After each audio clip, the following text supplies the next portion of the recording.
I mean, it happens if nobody's here when I'm the one that has to run for little kids. But, Okay. So we'll start off with 2 halachas, Be'ezrat Hashem. A loving parent works throughout his life with 2 goals in mind: to give his family a good life and to leave something behind for his children. In his unselfish desire to provide for his children in this world, however, he may rob himself of the one and only asset that will sustain him in the next world: the money given to charity and chesed. In the next world, the charity a person is given during his lifetime serves to save him from the torment of Gehenna. Of one who deals sensitively with the poor, Tehillim says, on the day of evil, Hashem will rescue him. The word for evil, ra'ah, refers to Gehenna, explains the Chafetz Chaim. A person's charity and kindness literally stand between him and the divine punishment. Thus, it is simple self-preservation to make him that there is enough money flowing into that all-important account during one's lifetime. The Torah teaches that the obligation for charity starts with those closest to a person, his immediate family, then his extended family, and then his neighbors and community. The source of this teaching is in the verse of Yeshayahu, from your own flesh do not turn away. The Chafetz Chaim argues that here your own flesh is oneself. A person must be kind to himself, building his own estate in the next world by properly fulfilling his obligation of charity. Zlat Hashem. 2 halachas of Lashon Hara. The severe punishment for a Baal Lashon Hara. A person who regularly speaks Lashon Hara is considered a Baal Lashon Hara, whose punishment is far worse. The punishment for Lashon Hara in this world and the next. If a person constantly speaks Lashon Hara and makes no effort to restrain himself, he will be punished in this world and he has no portion in the world to come. Hashem save us to love one another and speak well of one another, and the schut of today's shiur and the halachas that we've learned should stand Leilui Nishmat Chaim Yonatan Mordechai ben Pesha Elka. May his neshama bask in the divine radiance amongst all the tzaddikim, shochnei afar, amen. And the havdil, refuah shlema of Amichai Meir ben Rotam and Chagit Renana bat Sarah. We should hear good news soon, Be'ezrat Hashem, for them and all Cholei Amcha Bet Yisrael, amen. Okay, I need a tissue. Na'aseh v'nishma. I'm sorry. Yes, thank you. Ooh.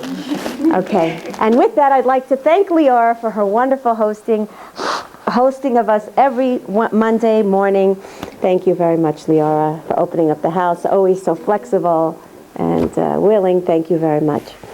Na'aseh v'nishma. So we're going to do this shiur. We're going to do one more next week, Be'ezrat Hashem, before Shavuot. Then we're taking a week off. I have a beautiful bar mitzvah again.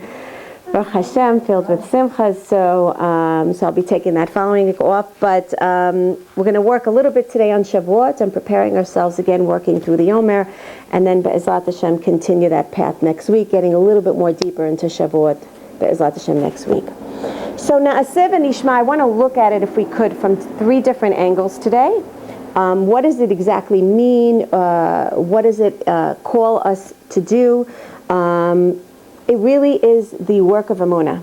So I want to go over just a tad bit again the whole idea of Emuna, reiterate just a couple of points so that we kind of am able to really grasp the idea of what Emuna is and how to practice it in our lives. I feel like every so often I need to remind myself, so bear with me even if I'm just talking to myself. Be'ezrat Hashem. Trusting in Hashem is not something that we have to convince ourselves to do. Having Emuna and trusting in Hashem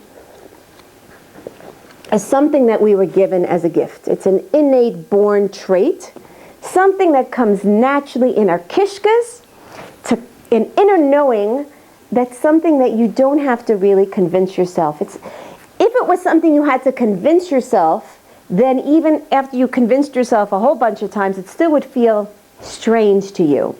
The fact is that you might have to lead yourself to uncover it and embrace it, but once you're in it, it feels like another natural habit of yours. In other words, believing in Hashem it rubs off well on you. It's not something that someone has to convince you. And I know I'm still working on believing it. I'm still working on, really getting comfortable with the idea.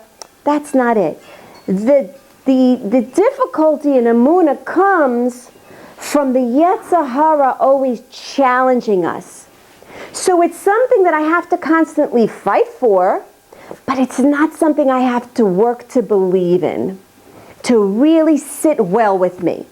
If you, for instance, I see the colors on this tablecloth. You can't convince me there's yellow in here. You can't convince me. I could work on myself, but you're not going to get me. I might shut you up and say to you, okay, it's yellow, fine, just go away and leave me alone. But you're not going to convince me that there's yellow here, no matter what. And even if I say to you it is, I'm going to walk away feeling it's just not true. It's just not true. But Emuna is something that I'm going to fight with it, but I'm fighting it. I'm not fighting it. The Yetzer Hara is introducing me to this fight because it doesn't want to give in to what Emuna obligates and causes me to have to commit and change and improve and all the things that it requires of me. The opposite of Emuna is doubt. Every time I find myself in a place of doubt, I need to know I'm in another space called Emuna. Every time I'm in a place of confusion, of there being more than one option, I'm in a place that's not called Emuna. So Emuna equals security. It equals assurance. It equals a place of, again, if I'm in a place that I know, without a doubt, what I need to do, I'm in a place of Emuna. Now, that could mean that I have Emuna in something else. That also could mean it's a false Emuna. But Emuna, as a general term, means my whole being is in one place.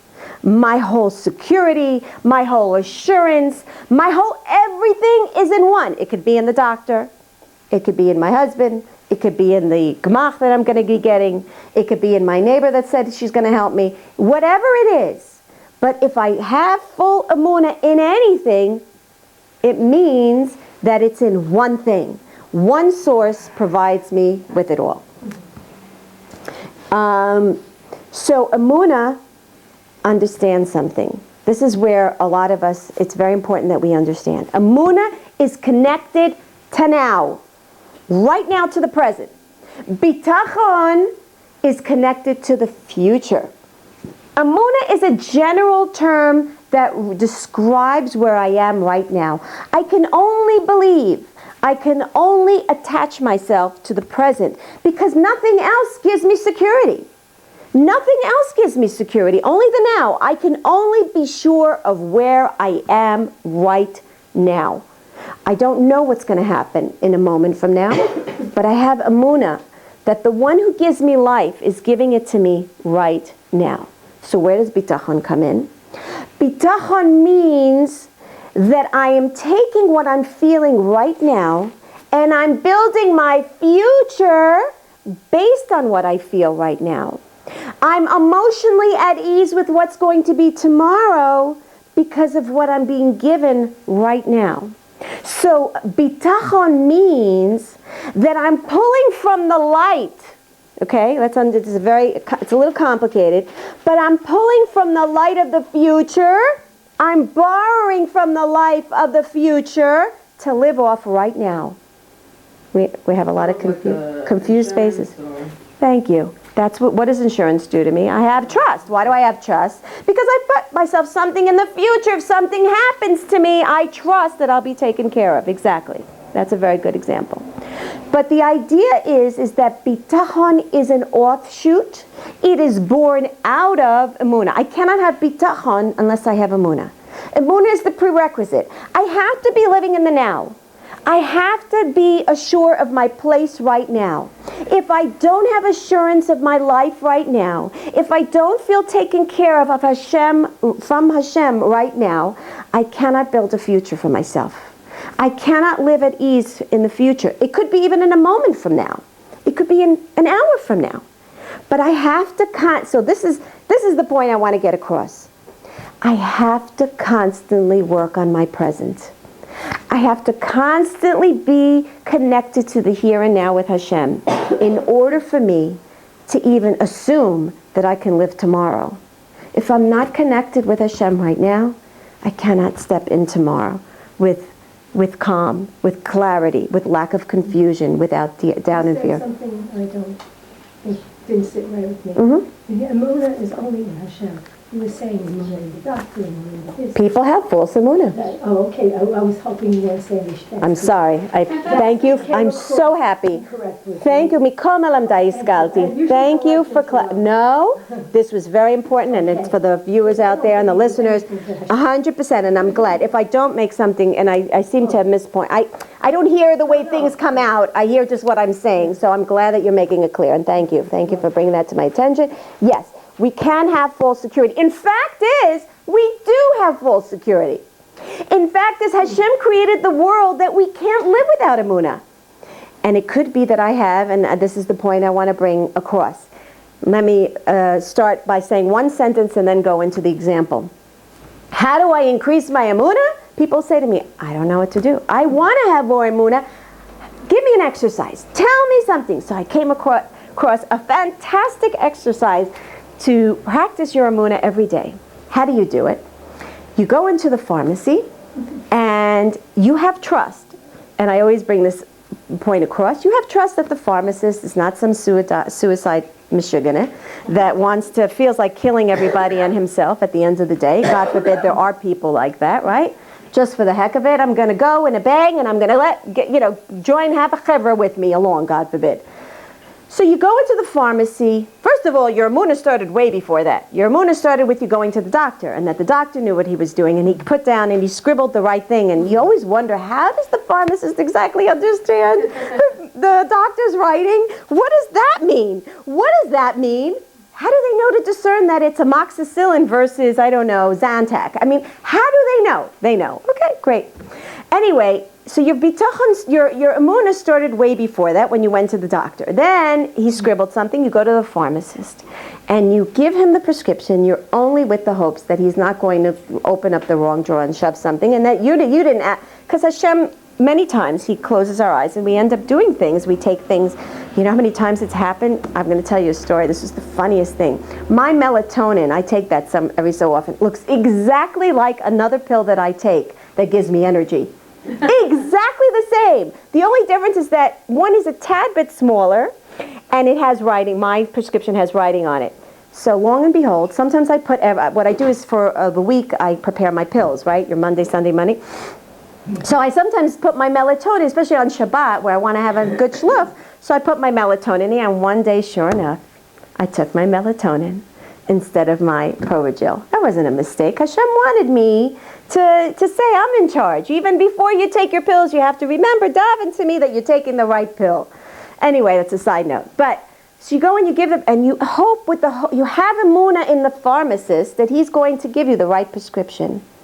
At that moment, because you're practicing Emuna anyway, you're anyway practicing Emuna, you should lift it up and say, Hashem, I trust only in you. In other words, you're taking something that anyway you're doing, you're taking Emuna that you have in someone, something, somewhere, and you're lifting it up and you're connecting it. That's what's called sweetening it at its source, connecting it up and working on your Emuna through everyday Monday activities. Even when you take the pill, you're supposed to say that bracha, right? Everyone know that bracha? Baruch atah Hashem. No, Yehi ratzon milefanecha. Adoshem Elokai ve'Elokei Avotai. Shetiyeh esek ze li l'refuah ki rofeh chinam ata. Nobody knows this? No. Very important. We're going to say it again. I always just say the words, Very. Okay, no, this is specifically a bracha that was instituted. What I do is I have it plastered on my refrigerator. My kids will not take anything. They'll turn to me and say, Hashem, Mom, say the bracha. I'm not taking my time. I'm going to say it again. So everyone, write it down. Yehi ratzon. Yehi ratzon. Milefanecha. Hashem Elokai לאלוקי אבותיי, שתהיה עסק זה לי לרפואה, כי רופא חינם אתה. Chinam ata. And when I say it for my kids, now they know how to say it for themselves. So I used to say, let's say my child is not one of those that, believes in the bracha. So I'll say it. I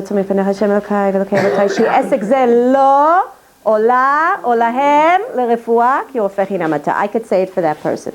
I'll bring that energy into that. But basically the idea is, I'm taking it, which is exactly the point. I'm taking something that I'm doing in this world and I'm connecting it and using it to strengthen my Emuna. And it could be anything. It could be when I'm going to, cook some food. Hashem, I trust in you that I want this food to come out yummy. I want this food to come out delicious. I want my kids to feel my love while I'm cooking the food. Or when, I know I do this a lot. When and this happened to people, when two cups are attached to one another, and I can't loosen them. I can't separate them. So I'm like, okay, Hashem, just please, I don't want to cut myself. Please, let me just be able to release it. Again, just taking a mundane thing, something small, and again, even when I put the washing, I say this a lot about my washing machine. It's funny because I get a lot of compliments on the smell of my clothes. And I say, well, daven on your clothes. You'll also get good smell on your clothes. Add the spiritual aroma, Funny thing to get a compliment on. Yeah, I do. I get a lot of compliments that my clothes, no matter, my kids will say to me, how much I try to do the clothes, it never comes out smelling like yours. I'm like, daven on your clothes. It'll be good. On everything. On everything. Oh, yeah, right. You're married. Bye. See ya later. Yeah. So the idea is that's how we want to increase our Emuna. We want to take, that everyday mundane activity and elevate it. Before man puts on tefillin, what is the beautiful pasuk that he says? And I will betroth you to me in faithfulness, and you will know God. So when men wrap themselves, when they bind themselves in tefillin, what are they saying? They're saying, Hashem, I'm bonding myself in you. What am I bonding? I'm bonding the concept that Hashem is far above with the idea that no, Hashem, you're actually within myself. And that is the avoda of Emuna. It's not to see Hashem as something distant from me, as some supreme authority that every so often gets involved. It's the idea to understand that the God within me is here to help me transcend, to identify with that authority above, that Hashem is very heavily involved in every minute detail in my life, and that at every step that I take, Hashem is guiding me to a better place. That's the idea. And why is this so hard? Because everything in this world is with our eyes. Everything, our eyes, they say, are two messengers of an avera. The two eyes lead a person to an avera. Because everything that they see, everything that we see with our eyes, screams out anti-Emuna. It screams out the total opposite of there being a persona, so to speak, in Shemayim that is leading and guiding our lives. Everything that we see is the here and now. It's with the tangible, it's what I can feel. I'm so connected to that coarse physical reality of my own that every time that I try to attempt to believe in Hashem, that's something transcendent of what my reality represents, I'm being told, no, believe what you see. Seeing is believing, right? Isn't that 100%? Seeing is believing. We are here to take ourselves out of that seeing and believing. Now, let's look at reason as a whole. I want to address the whole idea of logic. Because people will say, listen, I have to rely on something, so can I rely on my logic? Can I rely on my reasoning? Come on. I mean, Hashem gave me a sechel. Aren't I supposed to be using it? Yes, of course you're supposed to be using it. But remember who's the one that gave it to you. Now understand that you can't 100% rely on your sechel. Because, let's just take a simple example. How can I rely on my mind when there's, for instance, a situation where, let's just say there's a woman, right? My logic is going to say this woman abuses her children, right? But she's divorced, and let's just say, I'm giving an example. Let's just say a young mother, and she's divorced, and she has two little children, and she's not treating them, let's say to the best. She's, abusing, whatever, she's neglecting them to some degree. How can a mind decide now, based on logic, is it good for the children to be orphaned, or is it good for the mother to still be there and be involved with her kids and not take the mother away from the children? It's something that you can't rely on common sense. You cannot rely on knowledge. It's something, and another thing is, due to my background and my experience, and maybe I came from an abusive home, so my logic is going to tell me something totally different than someone else who did not come from, an abusive background. So it's so subjective. It's not possible to put that burden on a mind to be able to make decisions of such and others in life. But just something else is bothering me that maybe I don't want to bring up right now, but where do you draw the line to take it to the next step of, let's say, Lashon Hara? Meaning, do you have an obligation to not believe it's not true that she abuses her kids? Now, if you, the Lashon Hara rule is if you should never believe anything on the surface, but you are always allowed to be suspicious and act upon your suspicion, not a belief. The difference between suspicion and belief means there's always room for doubt. You leaving that opening of maybe this is not true. That's what suspicion means. And so you're allowed to be suspicious and act on that suspicion by investigating. And every person you investigate, you're allowed to say, I'm inquiring because, for constructive reasons, please tell me what's going on. And then act out of that and come to your own conclusions.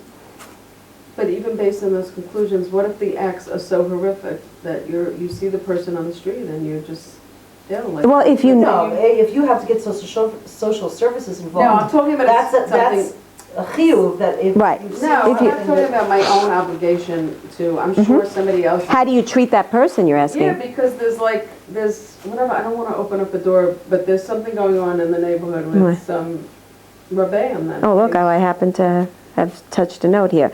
Again, if you... It's not my business to judge or not judge, but it's horrific things. It's supposedly a fact. Is anyone taking care of it and trying to... People, yeah, there's been posters up with pictures to stay away from this person, another person, the wife divorced him. Right. There's real emes in the stories. Maybe not in the old... But it's all over. It's all over America. It's all over everywhere. I know, but what are we supposed to feel? You're supposed to feel that this person is he's a misken and My he's... husband and I 20 years ago started with somebody that 20 years ago. I always say, a keeper worth $1, Wife, where do you draw? I mean, these are horrific accusations, and But then that's a person that's obviously not connected to Torah. I know, And that's the but, whole So I don't thing, have- that's what he's done all but they the years. claim that they are. They're in the. And That's part of the sheker of the world. My kids are freaking out, and I keep saying, we have an obligation as Jews to just not believe it, that it's true, even though I'm not. No, not at all. If everyone is saying that this is true and they're... The FBI is involved? Yeah, no. You cannot say it's not true. say Mapitam. that. Oh, my husband keeps running into him, it's so hard to turn. You just don't want to believe it's true about certainly someone you I know. mean, you could still, if so long as he's still walking the street, you could still say hello. I don't know if it's over. You could still say hello, but that doesn't mean I'm going to be buddy-buddy with that type of person, Or you can nod your head in politeness. Or how does that should They should be, absolutely, if it's their proven fact. I mean, if the authorities are involved and they're investigating. Again, so long as they're not obviously proven guilty, I think we always have to have that moment of saying, you know what I find, can I just tell you what I would do? I just don't allow my brain to think about it. So the I just don't think about it, I don't talk about it. I'm like, let the authorities take care of I it. was such a judgmental person for so long, Yeah. and I worked so hard on not being judgmental that now it's taking me to a place No, where I'm not I don't, comfortable. you know what, I'm sick by the it. power I'm of really distraction? sickened by it. The power of distraction? People Start writing singing a things on song. Facebook, they're just out blatantly. No, so then flip over it and sing a song and say, Hashem, help me, I don't want to pay attention to this. The other person who got divorced. Don't pay attention to it.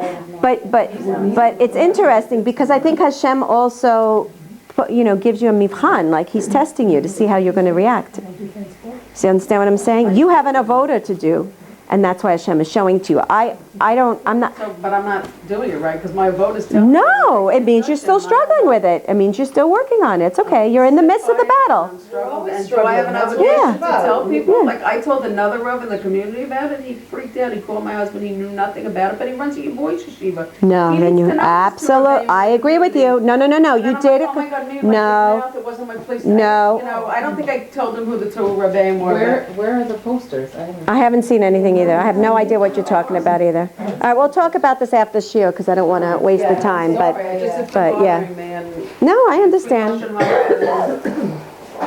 Okay, so the bottom line is we can't rely on our logic, and we need Torah to guide us because we aren't subjective and we judge things from the place of where we are, and we're very emotionally involved. Even if I say, I'm totally objective here, I'm totally not with my emotions here, can't be. It can't be. It's a whole, how can you disconnect the kidney from the rest of the body? You can't. The mind is totally connected to the heart. It can't be. So you're never 100% objective, which is another reason why it's so hard to, if I'm using this already as a pinpoint, it's even more so hard to judge Hashem, God forbid. Like, how can I judge Hashem? I'm coming from a place of me wanting to feel comfort and good and revealed, kindness. I can't judge Hashem. I can't say that I deserve this or I don't deserve this because, of course, I'm going to always have that tendency to want things to be easier for me. So bottom line is I can't rely on myself. And that's why you need a selach harav. And if not a rav, get yourself a mashpia, which is a very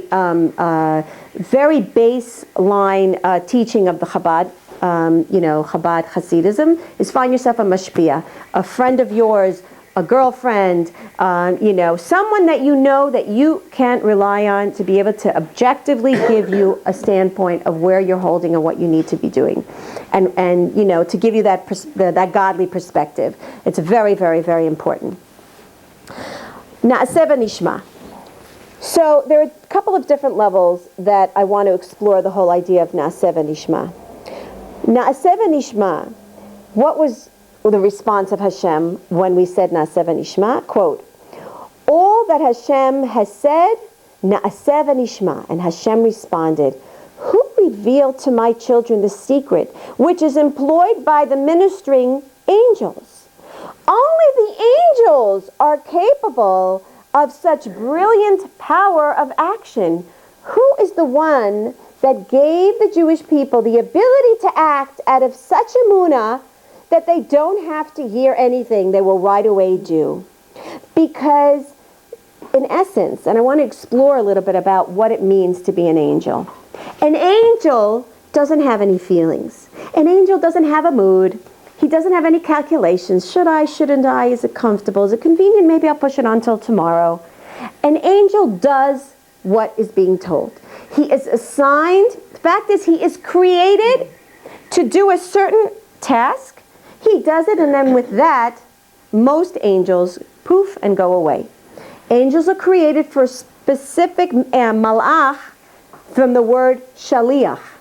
They are messengers. They are here to do a certain act, and with that, they do it, and they do it, and their excitement and their enthusiasm to do and fulfill what they're meant to fulfill comes from the idea that they're happy that they were chosen to be a shaliach of Hashem.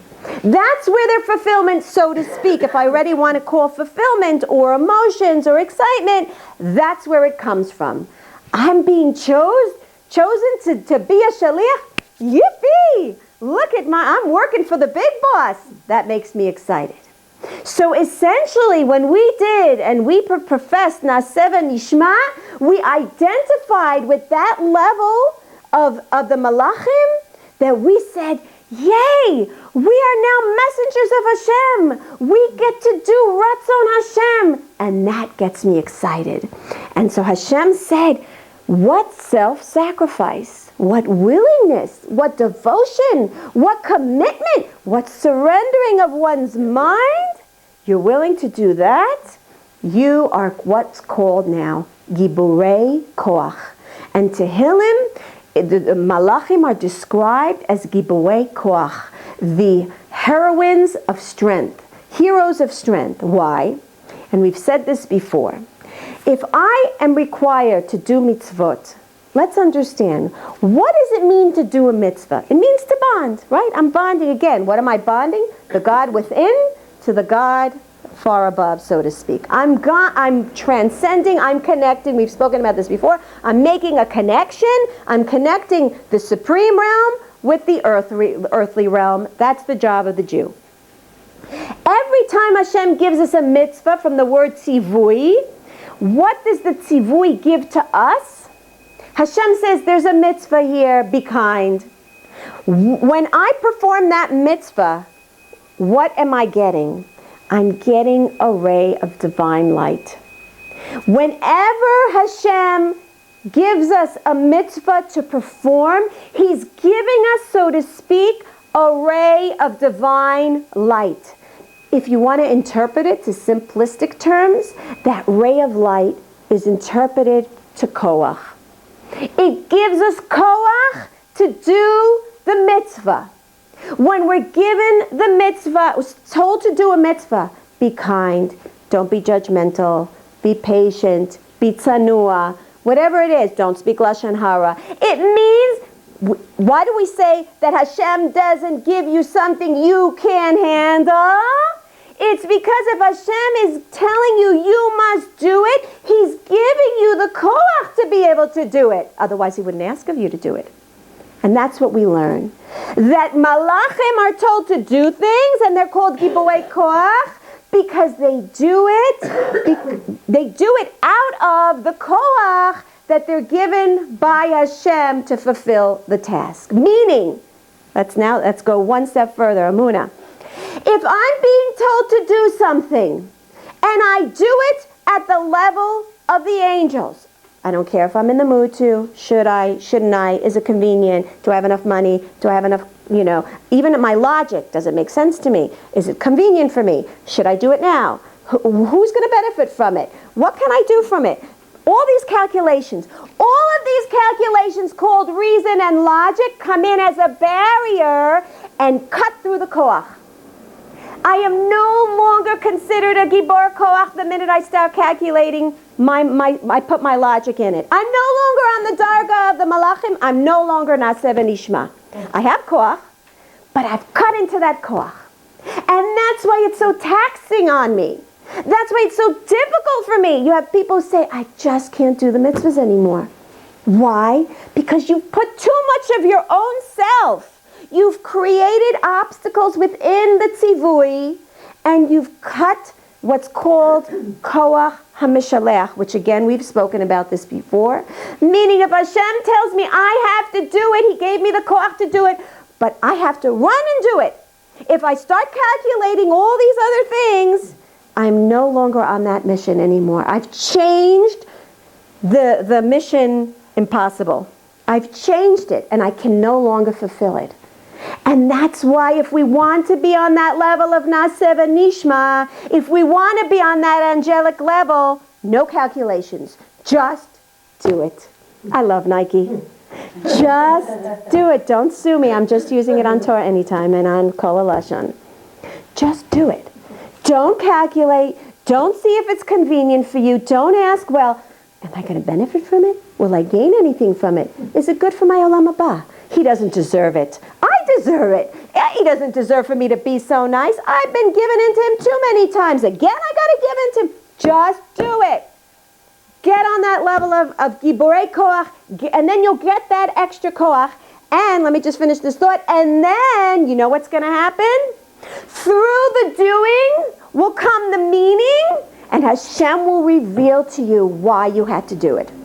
But you have to be on that angelic level to do it, l'shem shamayim, in order for Hashem to open up that onion and say, look at the core of what you actually did. So it's like the Nachshon ben Aminadav thing, right? First go into the water, and then I'll show you what that koach was able to do for you. It was in the schut of him walking into the water. No Hashem, you told me to walk. I'm walking. I'm calculating, but I'm going to drown. Who's going to take care of my kids? Again, I'm not doing things blindly. Remember, Emuna is not blind. Emuna means I understand what Hashem wants from me, and I do it. Yes? So I was going to say, how would you answer a secular person who says, well, that's like, you sound brainwashed. You don't have your own, you don't have your own sense, and you're just doing whatever people tell you to do. Oh, wait, I'm stopping you right here. Very important. Not what anybody tells me. My Rav. I'm not going with every Rav. Oh, you said that, I'll do that. I'll do that. No. Aselacha Rav, one rabbi, one mashpia, one Rav. I do, and they are my shaliach. They're the shaliach that I know that Hashem has sent in order for me to listen to him to do. So I'm not brainwashed. I'm doing what Hashem knows better than me. My logic, my reason cannot dictate to me objectively what's good for me. And that's why I'm going with it. When you said before about Emuna, having Emuna in the doctor, most people, I think, have Emuna in themselves. It's really, I really trust my judgment, or I'm educated. And you do? I'm playing devil's advocate. I'm playing. Most people, from my visit I just had, most secular people, I think, believe in themselves. They trust their. But I plan so many. Successful because I studied and I have a great job and I make. And how many people have learned and they're jobless? And how many people have learned something they thought they were going to love, and they hate it? One day on the job, they hate it. Mm-hmm. I'm going to tell you, if your shita works, and I know it's not yours, but devil's advocate, if your shita works, there would be a lot more happiness and less sadness in this world. It doesn't work. It doesn't work. And the proof is in the pudding. Look at the generation. It also breeds a total chain of events, and then when things don't go your way, so then you're mad at yourself. Thank you. Yourself, and then so you either when you believe in yourself, you have either two things are the result: arrogance or sadness. That's all that comes out of it. I'm either going to be so arrogant, thinking I am above everyone else and everyone should be like me, or I'm going to feel so horrible about myself that I don't want to be next to anybody. So it doesn't breed anything good. At the end of the day, self-trust doesn't lead to anything good. I have to put my trust. And again, we're talking about logically. We always are trusting. That's why I wanted to make that point in the beginning of the shir. We're always trusting in someone. It's not possible. We've said this before. I trust the bus driver, and I trust the can when I open up the can of peas that nobody tainted it, and I trust that when I walk across the street that the driver is not going to forget to stop on the brakes when I'm on the proper walking space. All day long I have to trust. I trust that yesterday I went to bed and this morning I'm going to get up. I trust so much. Hashem made it purposely that you cannot live in this world without trust in something, without belief in something. Only through struggle, I think, unless you're religious, it's really only through struggle that a secular person will start to look at something outside himself. Because I trust that this PhD is going to give me a good job with good income. And Hashem is not in that picture. Why not? Why can't I trust that Hashem will guide? I know, of course. We're talking very, hypothetically. Thank you. It's okay. I have to act in the natural means of the world. I have to go out for a job, and I do trust that this is a good job for me. But I ask Hashem for help. So it's not all about me.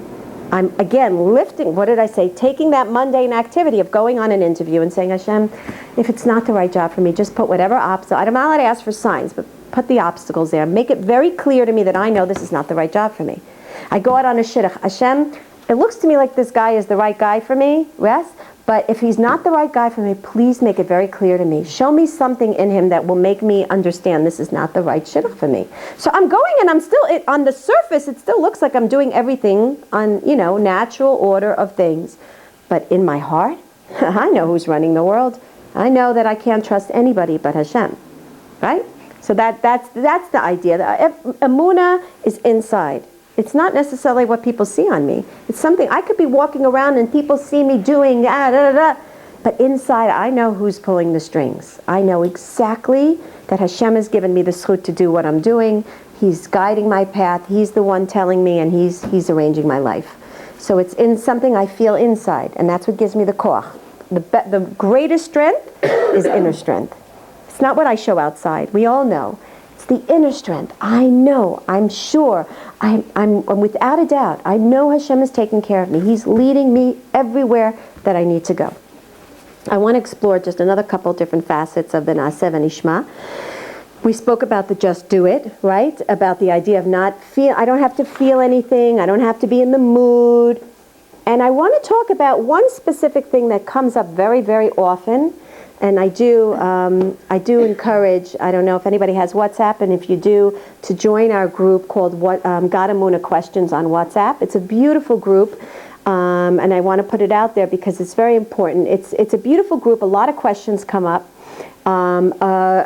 Asking different Emuna questions, and what's nice is it's live, so to speak. If I can't answer, there are plenty of other women who I call Emuna distributors, like myself, who like to, answer.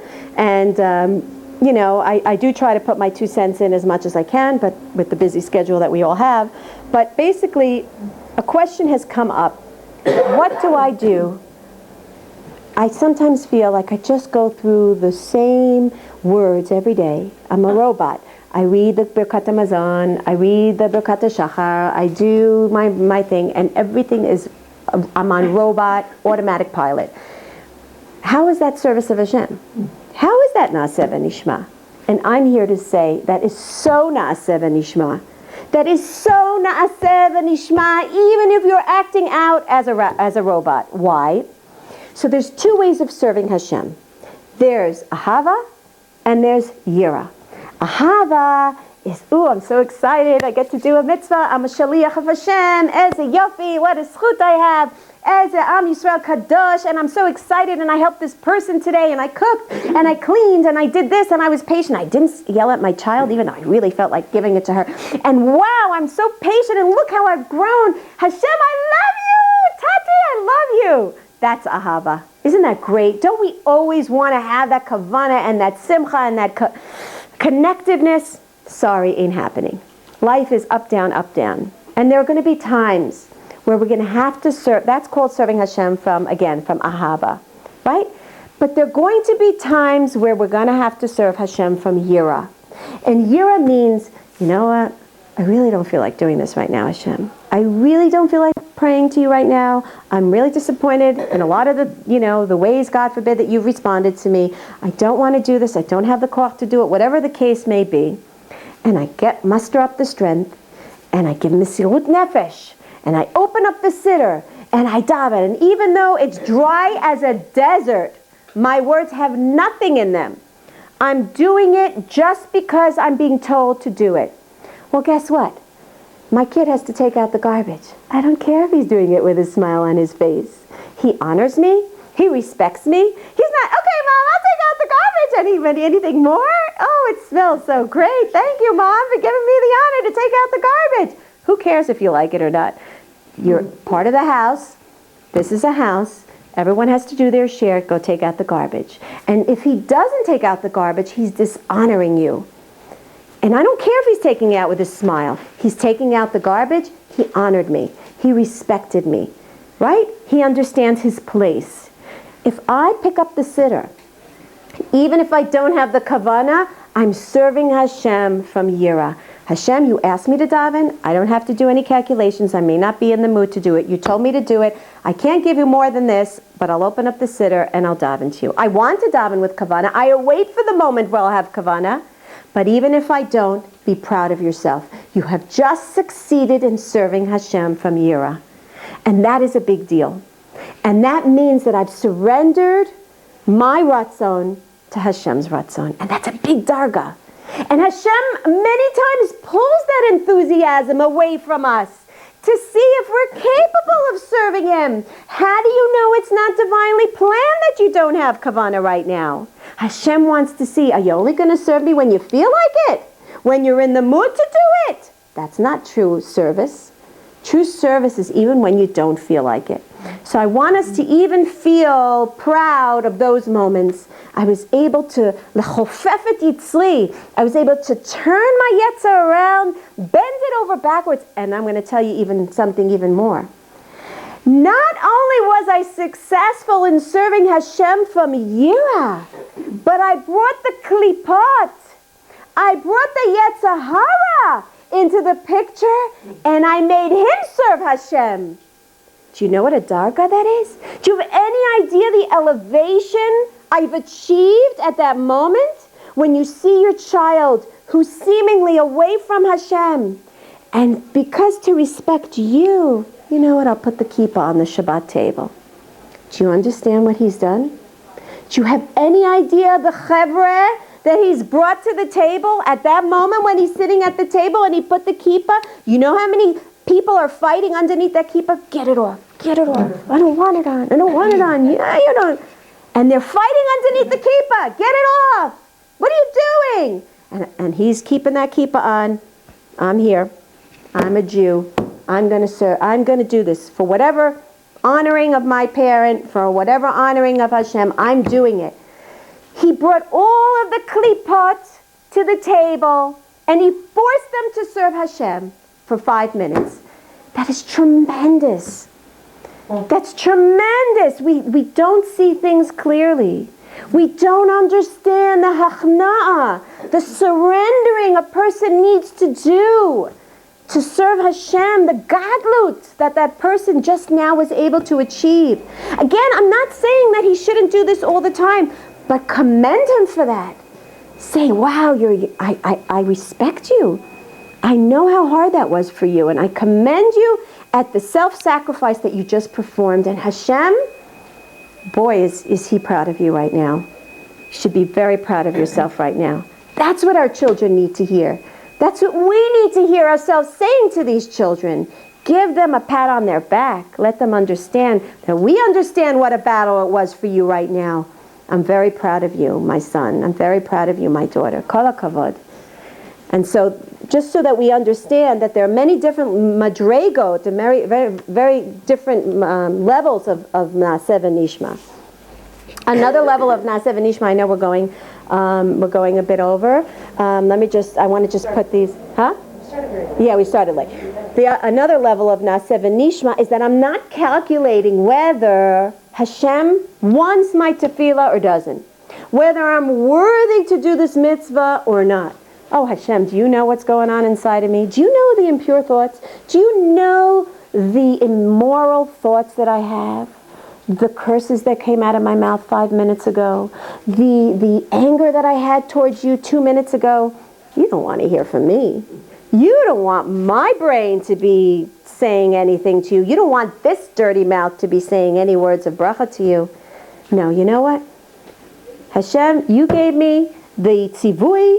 You're giving me the koach. You gave me the divine light. You told me I need to say brachas. I need to still daven. I need to lift myself out from that impurity and believe in myself, which is one of the things I've been saying lately a lot, that the Emuna today that we need to achieve is the Emuna in ourselves, to believe that we're godly beings and that we're capable of reaching the heights of Moshe Rabbeinu and Miriam and Neviah. We are capable of elevating ourselves to that level from the lowest lows that we've been experiencing and we've been doing.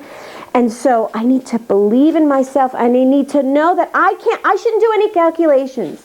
It's not just doing calculations, whether it makes sense to me or not, but also emotional calculations. Whether I feel like I'm worthy to do it or not worthy, whether Hashem will be happy with it or not. Don't make calculations. Hashem says daven, Hashem says brachas, Hashem says dress in tznius. Doesn't matter what you did yesterday. Again, just do it. Take that tumah and elevate it up and give it from that place, wherever place you are. B'makom asher hu omed, from the place where you're standing right now, that's where Hashem wants you to serve Him.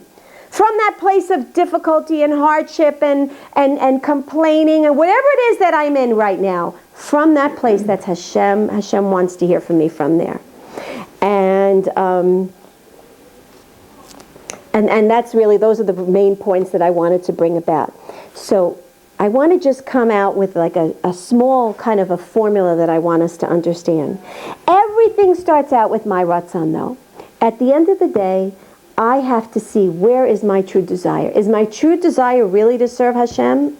Because if it's truly in the desire, if my desire is in the proper place, then I want to do like sort of like a formula.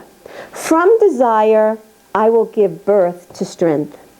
And from the strength, with that strength, I'm going to use it to speak and talk to Hashem.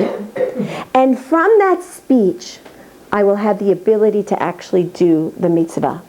So again, desire equals koach, equals speech, equals action. And that's sort of like a formula that we need to understand. From that ratzon, from the desire to want to do Hashem's will, but it's truly a desire that I really do want to do your will, Hashem. Then Hashem will be able to give me the koach to be able to do that desire that I have. And that goes also, by the way, for anything. If I have a strong desire to eat chocolate cake, I will search high and low and make sure that I find that chocolate cake. Everything goes after the will. So I need to really look right now and say, where is my will standing? And with that will, it'll give me the koach to be able to get from wherever the place it is, from Hashem, to get the koach to be able to do it. But then I have to actually utter it in words. I have to now daven siyata dishmaya, that Hashem should give me the koach to be able to fulfill my desire. And if I do those steps, I start out with my ratzon, then I get the koach, then I ask for siyata dishmaya, I use my mouth to daven to Hashem, then I could be almost assured that I will be able to fulfill it in action, that which I originally wanted. And so that's the koach of Naaseh v'nishma. The question is, again, it's not just no calculations in terms of brain logic, but again, emotional calculations. I'm not calculating how it works, how it doesn't work. What is Hashem going to do with my tefillah? Which storage house when is he going to apply it? To which particular point in my life? Where is he going to send me the Yeshua? I don't calculate, because I don't rely on my sechel, because my sechel was as it is given to me from him. So as it is, it's limited, and so I need to understand when I say Naaseh v'nishma, if I don't do any calculations, the koach that I get is the koach of angels, and then I will be able to perform it with 100% of the koach.